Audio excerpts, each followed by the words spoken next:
Fabulous. Okay, everyone. Well, it is the top of the hour, and so we're going to go ahead and get started with this informational webinar and Q&A session focused on our Weather Ready Research Award program, and specifically our seventh and most recent call through this program, the Weather Ready Research to Operations Award. And my name is Lori Peak, and I serve as the director of the Natural Hazard Center here at the University of Colorado. And I am joined by my wonderful colleagues, Jennifer Tobin, Rachel Adams, and Megan Morty, who are leading and administering this call. So you will be hearing from them shortly during this webinar, and we're very much looking forward to any questions or comments that you have. And so next slide, please. The objectives for this webinar today include giving an overview of the National Oceanic and Atmospheric Administration, or NOAA, as well as National Science Foundation, or NSF, collaborative support for this program, discussing the specific goals for this call.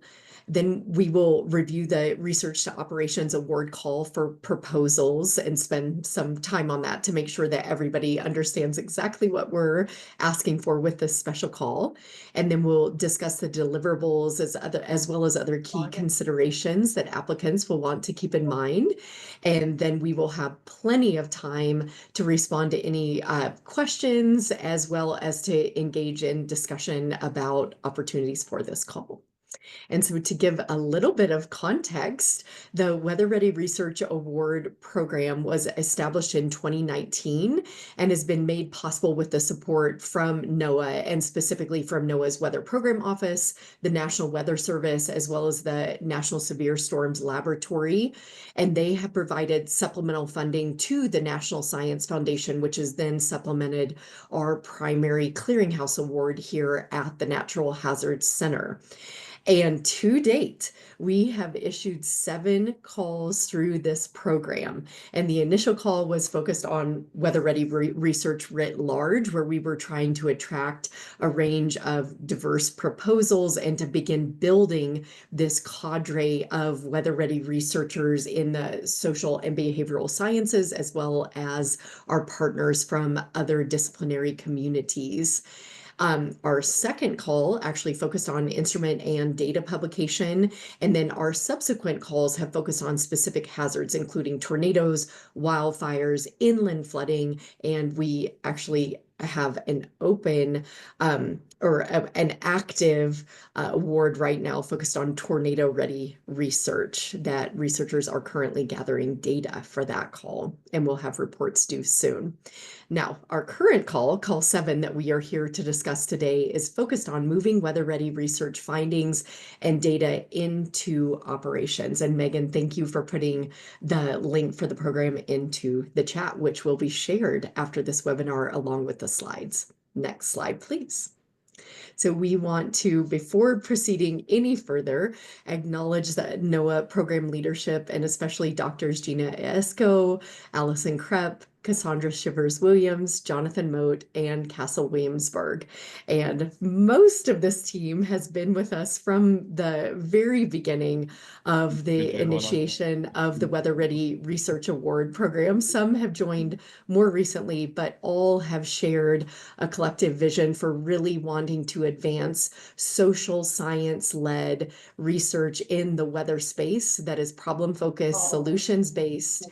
And as you're going to hear more about today, the ultimate vision for this call is really about trying to ensure that all of the great research that all of you have been engaging in actually makes it into the hands of those who can use the research on the ground. So next slide, please.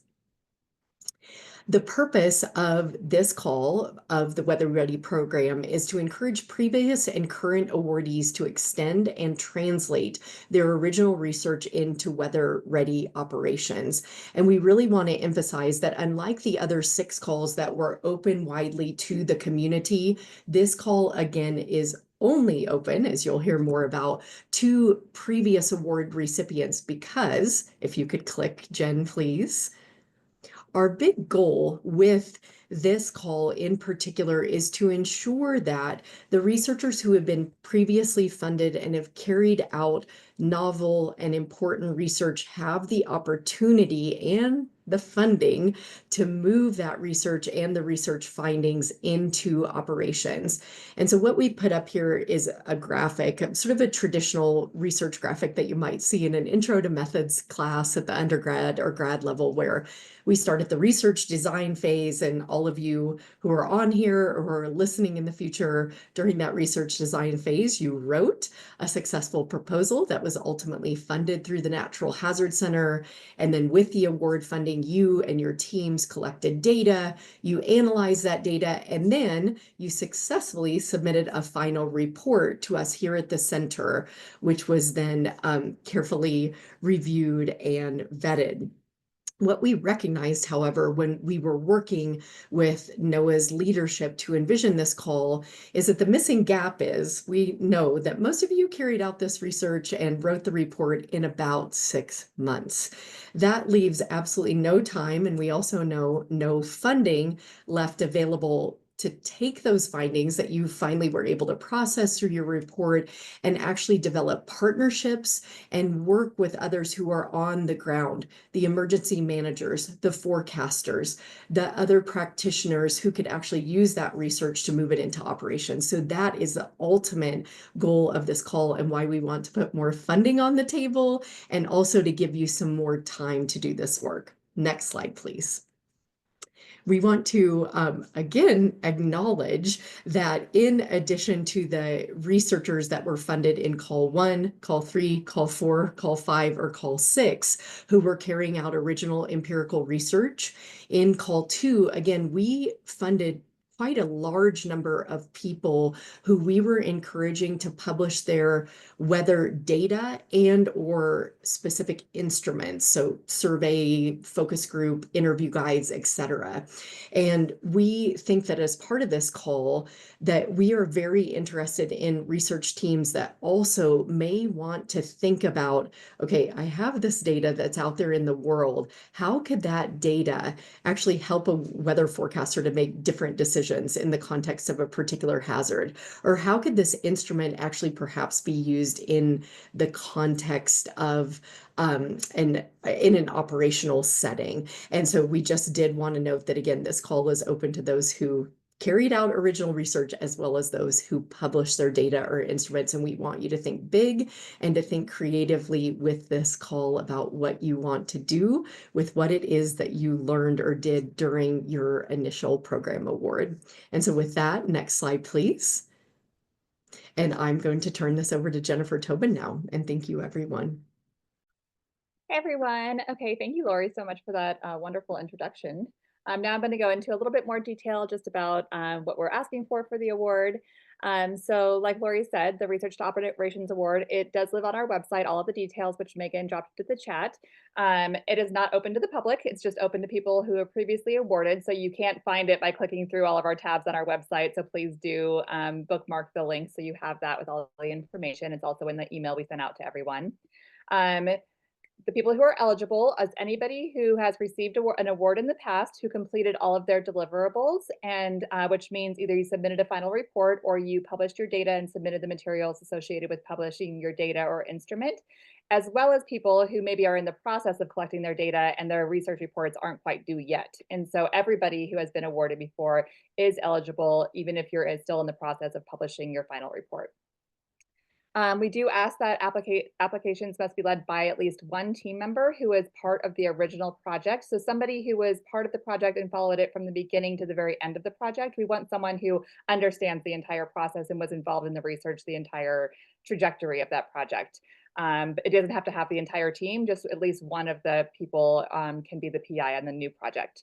And then the lead investigator must also be from the social, behavioral, and economic sciences. Okay, we also ask that all projects must include at least one organizational partner or community partner that will help move that research or data into operations. And those partners can include anyone from emergency managers, operational forecasters, broadcast meteorologists, or other weather decision makers. If you have any questions about what a partner encapsulates, then you can ask us and we can talk about who your partners are and if that qualifies for this award. The funds that we have available will fund up to 8 awards in the amount of $7,500 to $10,000 each. These Research to Operation Awards will support previous awardees in building connections with those partners that we discussed, developing new tools, technologies, or trainings that support the research to operations process, and transferring knowledge to weather professionals or community partners who are interested in applying the research to prepare communities for weather-related disasters. And so we just offered, and we go into the more detail about this on our website as well, but some examples of funded activities include organizational or community-based interventions, educational webinars, trainings, or workshops. You can create websites or videos, podcasts, get really creative with the ideas that you have for how do we get the information? How do you get that information, that all the data you collected, the journal article that you may have published, how do you get it out from behind that paywall of a journal article or from your initial report with us into the hands of people who can use it? And sometimes that multimedia approach is kind of the best way to get it to the most amount of people. So feel free to get creative in what you're envisioning for moving your research into operations. We can also do a program or a project evaluation. So if you want to, if it has been implemented already and you want to help one of your partners do a program evaluation, that's totally fine here. However, we do not allow new research. So this is not about collecting new data. It's about really extending those research findings or that data that's been published into operations. This is not about asking new research questions or collecting new data. Okay, so I'm going to turn it over to Rachel for the proposal submission process. Of course. Thank you so much, Jen. And so when submitting a proposal, we ask that you really just clearly read the submission guidelines and make sure you have everything. And that's all clearly outlined on our website with the link here listed and also in the chat.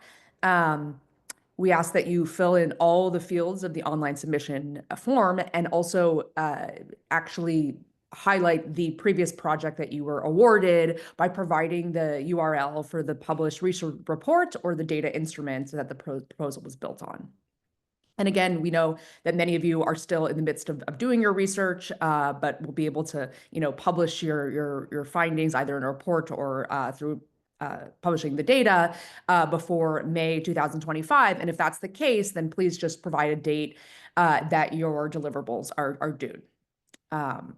And then finally, in terms of actually, submitting the proposal, we make it really easy. We have a template that we want you to work directly from, so you can download that template and make sure to just fill out every single section on it. And then when you submit everything at the end, it'll be a 5-page single-spaced proposal uploaded as a PDF. Next slide. So just some key considerations when working on your proposal. We really want to make sure that you have thought out a really clear timeline, and that this also encompasses, the various deliverables, both the research operations brief as well as some of the media that you or outputs that you will create as a result of your project. So make sure to outline that in your clear timeline that you will have in your proposal. And like in past, awards, we have very specific criteria in terms of how the funding is delivered and to whom. So the lead investigator must be from an academic institution based in a U.S. state, territory, or tribal nation. Other members do not have to be, but for our sake, how we award the funding, we need to make sure that that lead investigator, as designated in the proposal, follows that criteria. And then award funding can only be distributed up to 3 people. That doesn't mean that one person can't go further allocate or pay someone out of pocket, but it's just we can only split the check 3 ways for this specific award. And payments are sent directly to the award recipients. They don't go through the university, so there's no overhead. Again, I'm sure all of you are somewhat familiar with this. This is kind of the same format as our Weather Ready program. And lastly, just that all awardees are responsible for the tax reporting and ramifications. That's something you just need to do. And the University of Colorado Boulder report payments for taxing jurisdictions. And now Megan is going to kind of introduce the project deliverables and kind of explain, what we expect you to be able to produce from your work. Hi, everybody. It's so nice to see you all on the call today. I am going to talk about what you do after you get the award. So once you get your award and you're doing your project, when you're finished, we have, it's different than what you did for your regular award. For a regular award, you write a 20-page report. This time, we have a different expectation because we're not doing research. So the expectation is you're going to write what we're calling a research to operations brief. And the tone of this is going to be very different than what you do for your academic report. It's going to be more written for a practitioner audience.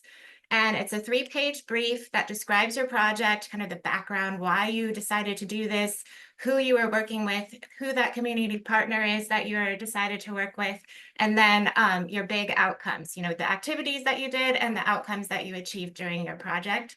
And also we have a little reflection part in there so that you can kind of reflect on what was it like to partner and try to move this research into operations? And we're hoping that will be something that you frame in a way that will help other people who are interested in doing this translation type work in the future. So I put up there, sorry, I jumped the gun a little bit on Rachel and I started to put my link in there before to get ready for my part. But all of the guidelines, as well as a full template for the brief that we want you to write, is online. So you can click on there and download the brief and start looking at what we're expecting you to do. We did a project like this with a different award program, the Public Health Award Program, and I'm just going to put some briefs that if you want to read what other people were doing, some examples of it. They had a different priorities for that program, but it gives you a little bit of examples.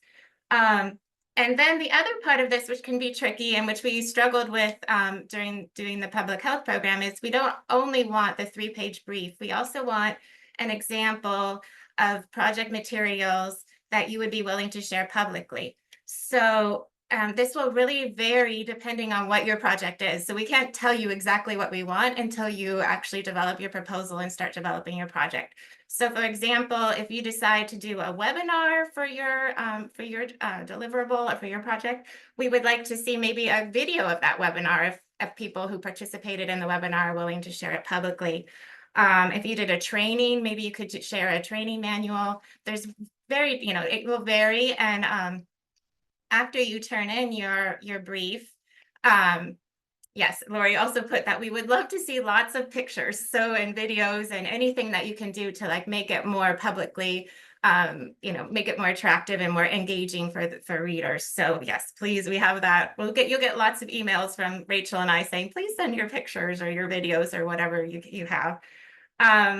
So once you turn in your brief, you will go through a review process with Rachel and I, and we'll ask you, in the brief to explain what your project materials are that you're attaching. And if you aren't sure at that point, Rachel and I will help guide you through, okay, well, maybe you don't quite have like the perfect thing. Like we worked with a team last year who did this participatory budgeting project, and they weren't sure what they could share, right? Because they didn't really have a video or a training manual.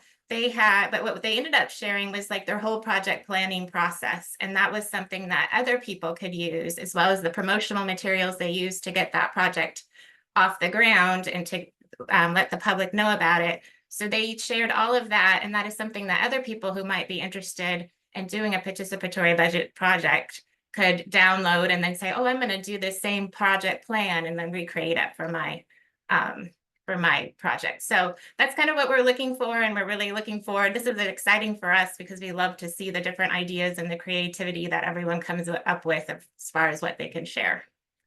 All right, so I'm going to hand it back to Jen, who's going to do the questions and answers. Great. Thank you, Megan, Rachel, and Lori. That was wonderful. I'm going to go ahead and stop sharing my screen so we can just open it up to anybody who has questions we would like answered. Okay. So feel free to just raise your hand or come off mute and ask your question. I have a Amy. question.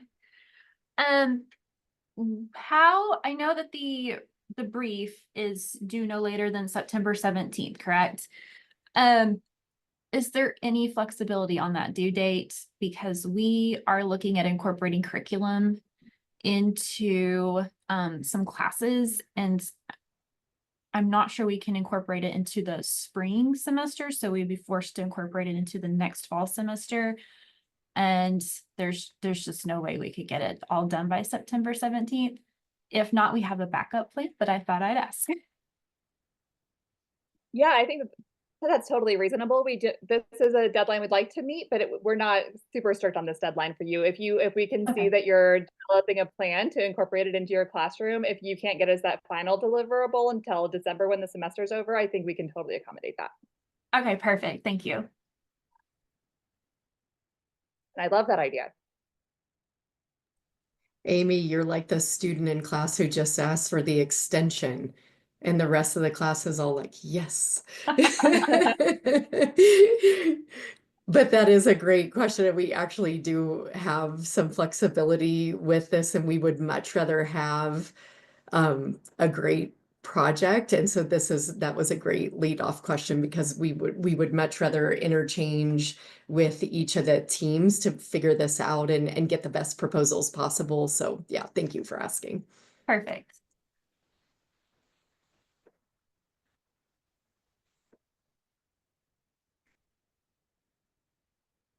Any other questions?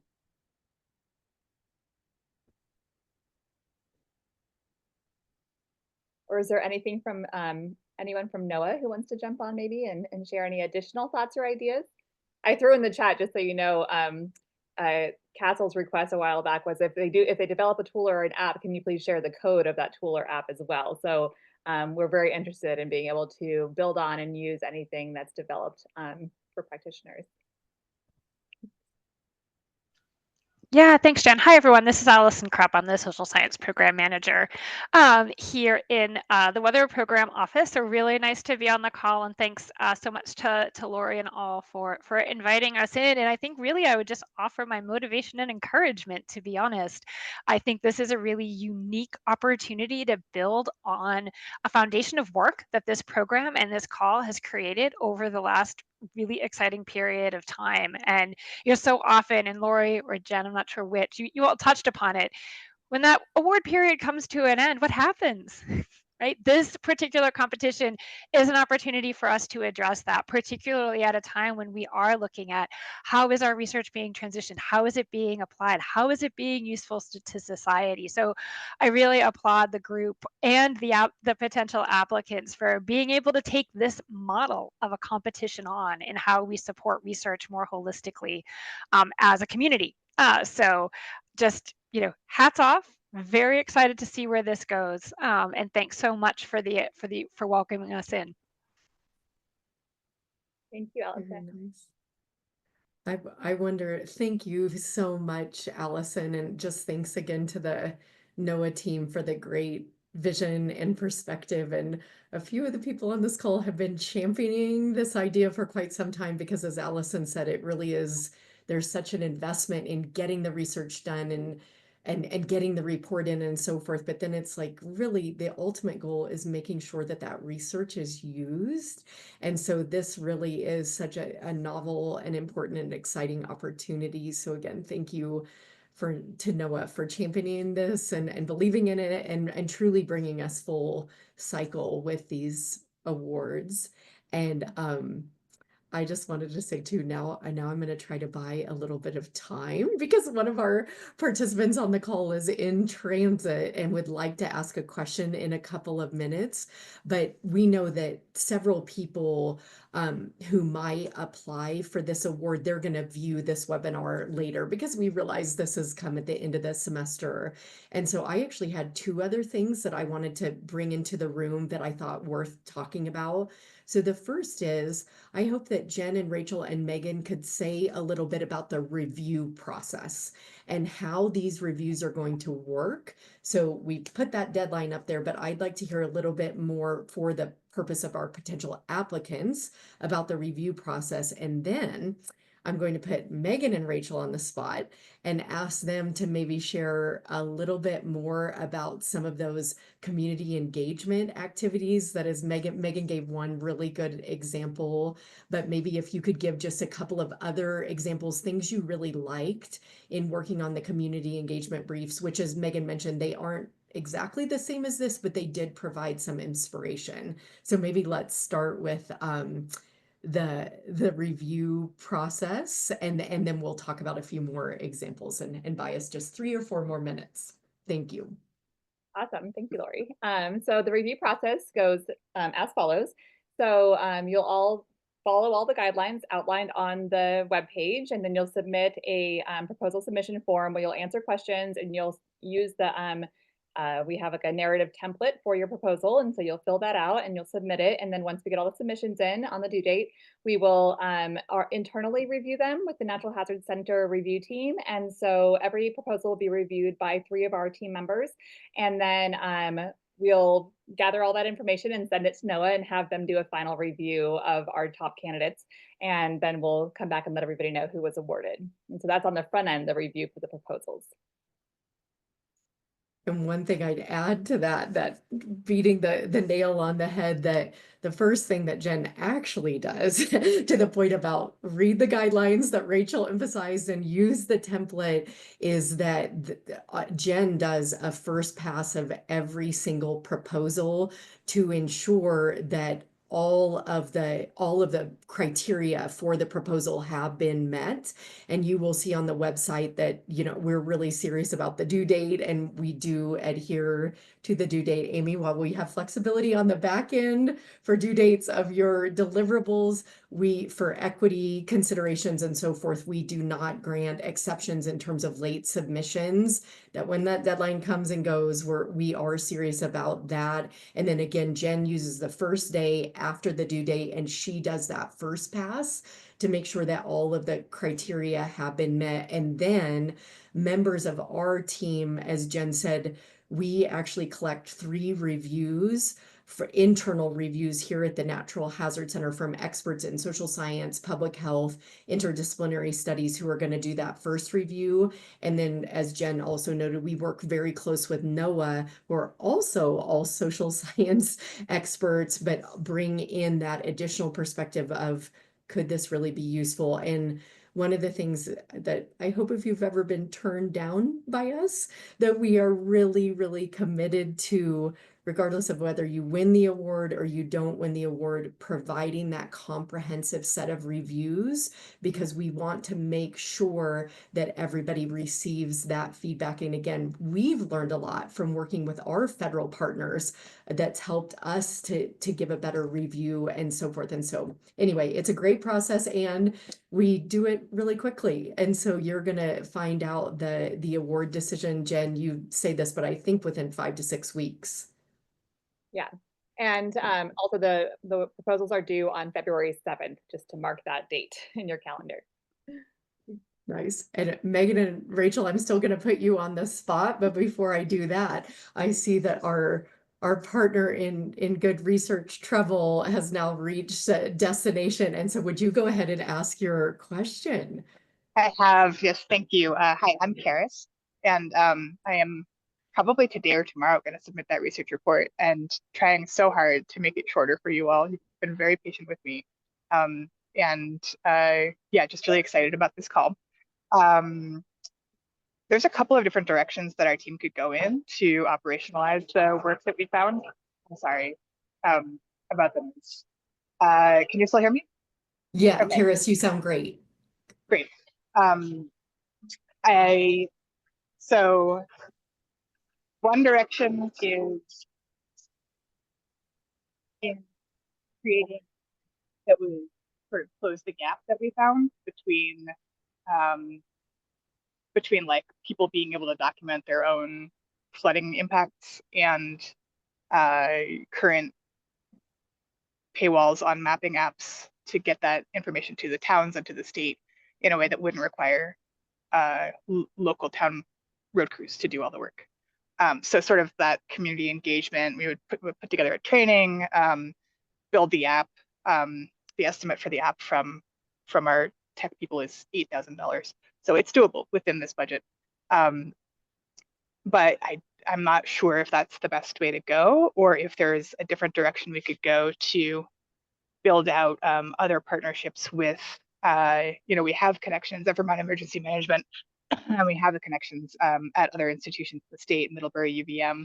So it could also be an interesting direction to go to build a sort of statewide coalition of researcher practitioners that would then be in a good place to mobilize those trainings and such an app if later funding were to occur. And so I'm sort of between two directions in thinking about what's next. And I wondered if folks had any thoughts. And I don't want to put the NOAA team on the spot, but I wonder if in hearing that, if the NOAA team, do you in the back or front of your mind have any priorities in terms of the sort of range of potential partnerships that Karis just referred to, or even I like that you were also speaking to sort of a scale that you could be working in kind of one community and almost try out a proof of concept of getting this in flooding mapping information into people's hands, or do you go big and try to do a statewide coalition, as you mentioned? So again, NOAA team, not to put you on the spot, and I know you might like to see one pager from Karis or something to think through this, but Allison, any initial thoughts? And then Jen, Rachel, or Megan, any thoughts from you? Yeah, Thank Karis, you. thanks so much for your comment. I really very much appreciate it. Coming from a community-based partnerships background speaks to me right here. One of the things I certainly can't comment on priorities for a competitive process per se, but I think one of the things that I would encourage you to do if you're thinking about, well, what does that universe look like? Couple of suggestions. I would certainly, and I would use Google to do this, because trying to search the NOAA.gov website, main page can be a whole mess of a labyrinth. But take a look at some of the community-based partnership programs that are happening in weather. I would also take a look at NOAA's most recent strategic plan from 22 to 26 and what some of those priorities are there. I think that will give you a sense of where is the agency seeing its role at different levels within our society, whether it's at the micro community level. We do know that the National Weather Service is exploring those kinds of engagement opportunities, as well as the agency as a whole. So I think the truth of the matter is I would do some Google searching with a couple of keywords there and just see what most recent documents come up. That can give you a sense of where those priorities are lying, not necessarily whether they're specific for this competition, but that's what I would do myself if I was needing to write a quick one-pager on where NOAA stands in these areas. So I hope that might be of some help to you. Yeah, I would also add to that and say one thing that we really look for in the proposal stage is that the project that you're envisioning is feasible in the time frame that we're asking for it. So I think that, and we also allow room for you to say like, okay, here's what I'm asking for this money for. It's the creation of the app. That's like the first step. However, what we envision is that over time, this is how it'll be utilized. This is how we're going to connect those research partnerships. Or vice versa. We're going to start with the partnerships and then move to the app, whatever you decide is the best approach for your team. But I think making it a very clear, this is what we can do in the 6 months for the deliverable is a really good approach to see, to have a strong proposal and competitive, because oftentimes people will submit proposals that are saying that they're going to do too much, and then they're kind of considered infeasible. And so that is a negative impact on you. I also wanted to add that in our proposal template, there's a section that talks about sustainability. So in thinking about, the long-term impact of your work, what is feasible in the 6 months, but then also incorporating, if you do plan to extend, as Jen was just saying, like that could be clearly outlined in the sustainability plan. Like what are your thoughts to kind of keep this going into the future? All that makes a lot of sense. Thank you very much. That's wonderful. So Rachel and Megan, would you like to share a few inspirational examples of people moving research into action or operations that you'd like to talk about? Do you want to go ahead, Rachel? Or I can say a few actually about one that was an app, what Jen was just talking about, kind of a good example. We had a project a couple of years ago. I put the link in there. You can look at it. It's about this team who was developing an app in Puerto Rico for a post-disaster situation where people could crowdsource basically what resources are available. And it was a long-term project where they were where they are still developing this app. And what they did for us was a community engagement part of it where they were consulting with the community and they did tabletop exercises of how this app would actually work. So you can see what they did. You can see their materials is how they did that tabletop exercise. Another project that really stood out, I don't know, Rachel, do you want to talk about the Todd Minor one where they did the community disaster first aid one? That was the one that kind of seems to have a lot of connections to this group too. Sure. So in their original project, it was a very, I would say, practical project from the outset in terms of research, because it sought to develop a training and to train kind of local people to provide first aid in the event of disaster, so that we wouldn't, so that, and this was specifically in the Mariana Islands, so that they wouldn't have to completely depend on, first response systems. So really kind of building a more resilient community structure that knows how to do first aid. But in their original research, they actually determined that they were missing some key people, that they weren't really able to recruit women and people who were working at certain times. And so it wasn't at all really representative of the greater population that they wanted to reach. And so when they applied for the continuation award, they essentially wanted to reformat the structure of the curriculum that they had developed for first aid training, so that it was much more accessible to like a broader audience. So instead of being like, multiple day training, it could be a little bit more condensed.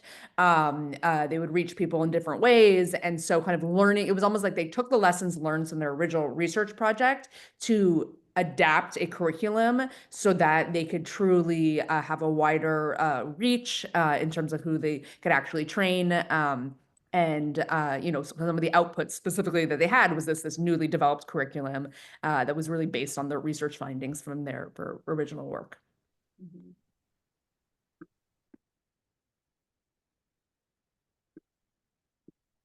Thank you.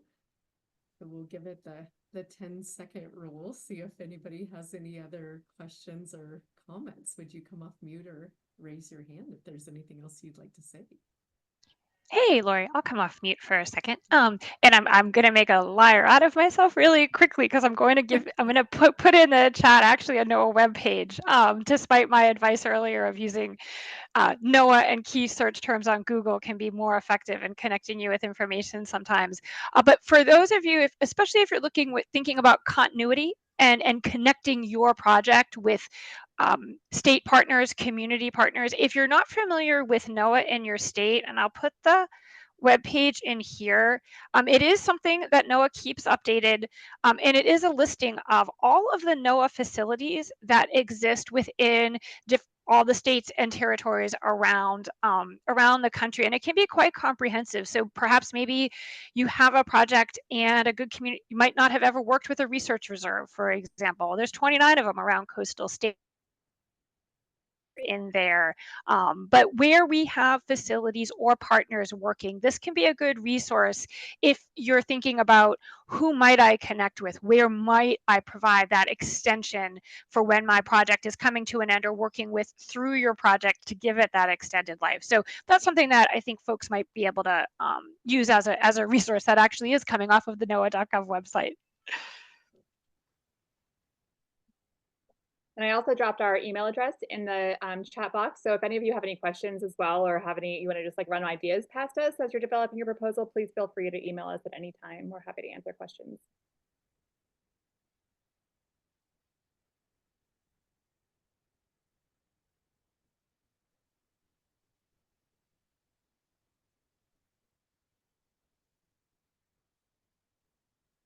Okay, so hearing no other questions, Jen, that was a wonderful wrap up, because again, the team here is very much available and really wants to help. if you have questions, and we really want to encourage the best proposals possible. So please, as you're thinking on this, do reach out to us if anything emerges. And thank you to those who were able to join the webinar today. We thank those who will watch this into the future and give thanks for Zoom recordings that will allow us to watch it. And so on behalf of Rachel, Megan, Jennifer, and myself, we wanted to thank you for joining today, and we wanted to thank the NOAA team again for the financial support as well as the deep intellectual partnership that has made this possible. So thank you, Allison, Cass, John, Castle, and Gina for all of the support. And thanks to all of you who are joining. We cannot wait to see your proposals come in, and we're even more excited to see you move your research to operations. And so with that, have a wonderful rest of your day, and please remember to take care of yourself and others, and we will see you soon. Bye. Have a great day. Have a great day, everyone. Thank you.